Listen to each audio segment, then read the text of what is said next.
Hey, what's up everyone, and welcome back to episode 18 of City Skylines New Zealand. In this episode I build this waterfront shopping centre, or as you guys in America might know it as a mall, and this is completely handmade out of props, but I try and be really crafty with some pedestrian paths and get some people walking through it to animate it. And I also build this functional car park underneath it, which is really cool, and we detail the whole lot pretty hardcore. I've had some really positive comments from you guys about some of the custom builds that I've done, so I hope you guys really enjoy this one. So anyhow, let's get to it. The first thing I do here is place down some roads, and we're just extending the ones we used when we built the marina and keeping a grid light pattern here, even though this isn't part of the downtown, or CBD as we call it here in New Zealand, which stands for Central Business District. It is still going to house some high density housing and also some offices, in particular over near the Parliament buildings that I have in place, the Beehive and the New Zealand Government House. This is going to become a sort of a financial district. And here you'll see a lot of old style buildings, maybe banks that have been in the town for a long time, and then this will transition out to the residential housing. Most of that gets worked on anyhow later, but the roads had to go in before I could start with the mall, so that obviously I didn't have to move the whole thing once I'd built it. So you see me start here by placing down some pillars that will be the main support beams and the underground car parking, and seeing as this was the last piece of coastline near the CBD area, I was pretty governed on where to put this. I would have liked to have put it a little bit further away from the Beehive, but it doesn't look too bad in the end. I found this really cool concrete prop that sort of has this geometric pattern on here that I've decided to use for the facade of the shopping centre. Unfortunately, I can't remember the name of the asset or the creator, but it's really handy, and the geometric pattern breaks up the blandness of the wall when it's complete. Then I can use the double-sided surface network for the floor/roof of the car park, and then proceed to use the same concrete props with the geometric pattern and continue building the facade. And this will end up going up 3 levels. The front wall facing the ocean or the lake is completely glass from corner to corner, and there's a small section out the back here that also has a glass panel. As for the bottom floor or the car park story, I've left the ends open with just the support pillars or columns exposed because I want to look in and see all the cool goings on. So now you'll see me use a concrete block and manipulate it with procedural objects, and this is basically just to get the shape of where I want the shops. They are going to be split over 2 different levels, and the top story will have a sort of suspended walkway connecting all of the shops, and using these blocks this way helps me get the shape right before I commit to putting all of the shops in and any type of detailing.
My past experience with detailing custom buildings has told me that it's much easier to get all of the detailing done before we slap the roof on, and you would think for obvious reasons, but believe it or not, I've made the mistake many times. But it's much easier to detail without the roof on, because when the roof is on, the things tend to snap to the roof and you have to zoom in and use the camera in funny ways that it doesn't like being used in, and much easier to do it before you put that bad boy on. So with that being said, you'll see me start doing a lot of the detailing here, and we start with the most obvious things. So decals, I want to create what they call a food court here in the middle, which is a pretty standard issue in most New Zealand shopping centres. It's just a communal place where you can sit down with a feed. There's generally a few different food outlets around in this particular part of the mall, and you can just grab whatever it is that you're eating and go and sit down and eat it in this area here. So aside from decals, some of the most obvious things will obviously be tables and food outlets. So we look to put in all of those types of things first. I'll put in quite a few of the shops here on this ground floor also, and then we'll make our way to the lesser important props, like things like little stalls and rides for children and planners and little wee things like that.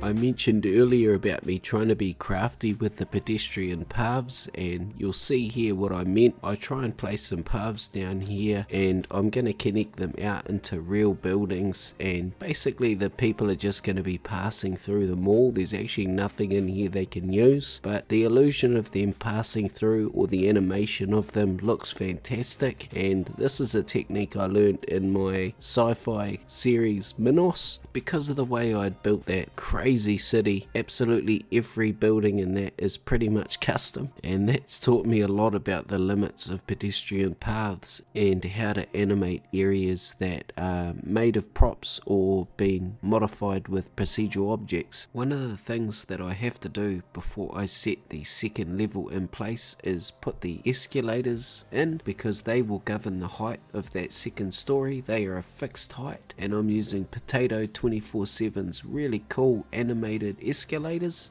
I set these in place, and then I can start putting in that second suspended level. I put some fancy decals down and a nice glass balustrade around the edge, as well as some planters and little wee stairs here and there, and just some finer touches. And then you'll see me put all of the buildings in on the second level the same way that I put them in on the ground level. I've skipped the time lapse for that because it was much the same as the ground level, but you'll see them in place and they look bloody fantastic.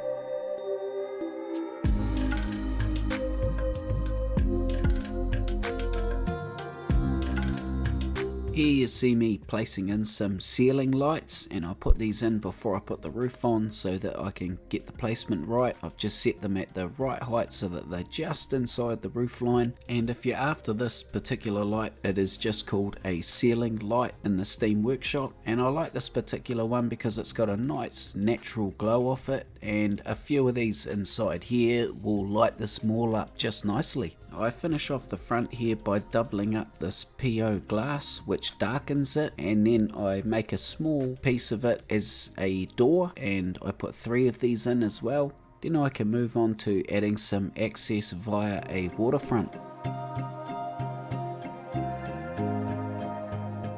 I wanted to keep this waterfront area here pretty simple and just keep it with concrete and some very simple gardens, and it's in quite an awkward area of the city / waterfront, so another reason to keep it simple, I think. I also build a couple of concrete ramps here that run up and into the shopping centre, and the rest of this waterfront just flows over and towards the viaduct basin that we built in an earlier episode.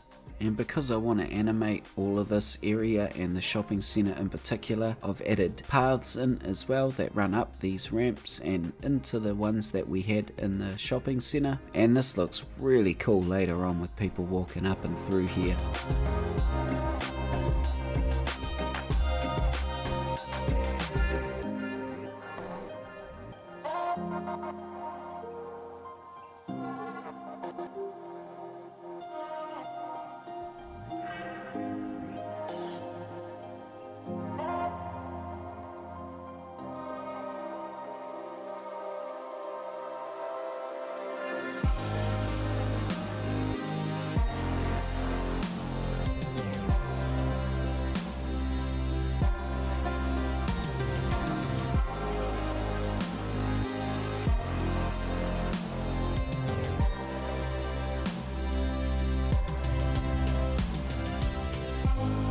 I start adding in some buildings here, and most of these are offices, and I've chosen even a few vanilla ones here because I want some more old style buildings here like I mentioned earlier. I want some of these buildings to look like they've been in the city for a long time, and I use a couple of brick buildings that I've downloaded off Steam as well, skyscrapers, sort of old school looking, maybe 1940s 1950s style, and they're perfect, so they get placed in as well.